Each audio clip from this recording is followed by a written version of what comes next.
Hello everyone, and welcome to our daily vlog at Kimmel Bay Church. Today we're starting a new series in which we're going to be looking at characters from the Bible, and our prayer is that the Lord will use these stories and these people to help us in our walk with him. On Wednesday, Marjorie will be looking at the life of Deborah. Then on Friday, Kevin will be thinking about Rahab. But today we're looking at the widow of Zarephath, taken from 1 Kings chapter 17. And the theme for today is, are we ready for a faith moment? Now, we don't actually know what the widow's name was. All we know is that she lived near the coast by the city of Sidon. We also know that she was desperate because it hadn't rained for a long time. The crops had failed and she was down to her last handful of grain. After that, she and her son would face starvation. Everything seemed really bleak. But then a faith moment came along. She was actually gathering sticks by the town gate when she was approached by a stranger, a man of God called Elijah. When he asked her for a drink and a piece of bread, she was faced with a really difficult decision. A life or death moment, really. Would she offer him the last of her food for herself and her son, or would she turn him away? It's interesting, really, that Elijah didn't leave her hanging there. He actually advised her what to do. This is what he says. This is verse 13. Don't be afraid. Go home and do as you have said. But first make a small loaf of bread for me from what you have and bring it to me, and then make something for yourself and for your son. For this is what the Lord, the God of Israel, says. The jar of flour will not be used up, and the jug of oil will not run dry, until the day that the Lord sends rain on the land. So there we are, but of course it was still her choice. Would she let go of what she had, or would she step out in faith? There's a great story that I like. It's all about a monkey, about a man who tried to trap the monkey, and the monkey was too agile and he couldn't catch it. So what he did, he got a jar with a narrow entrance to it, and he put a banana inside the jar. And the monkey came along, put its hand inside the jar, grabbed hold of the banana, but couldn't bring out his hand and the banana. So the man went up and caught him. The monkey wasn't willing to let go.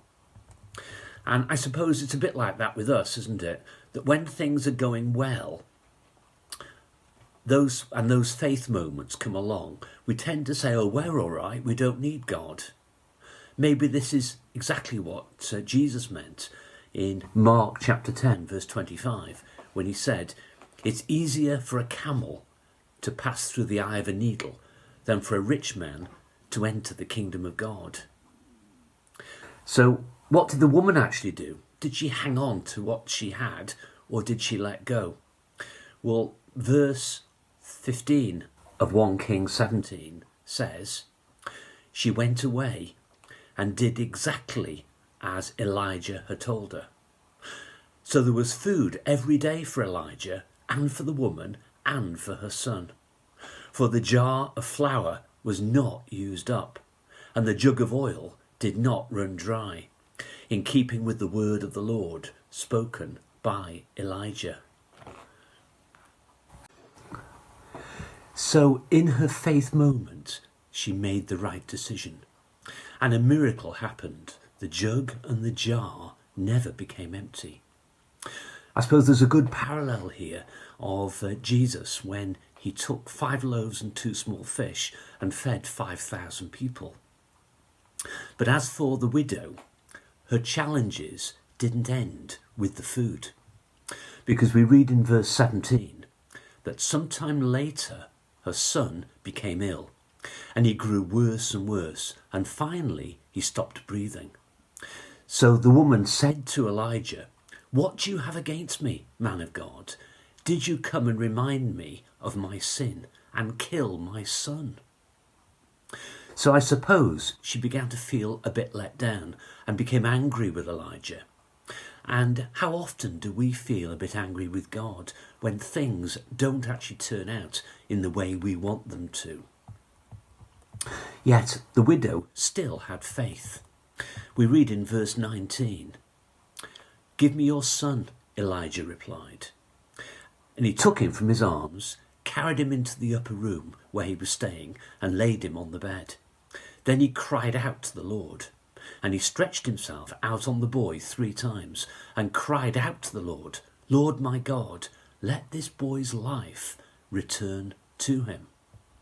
And the Lord heard Elijah's cry, and the boy's life did return to him, and he lived.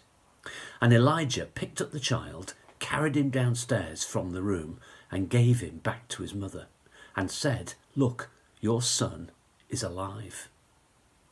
I suppose the widow's final words are really significant. This is what she said: "Now I know that you are a man of God, and that the word of the Lord from your mouth is the truth." So in her desperation, she listened, she trusted, and then she obeyed. And the result was deliverance, not just for her, but also for her son.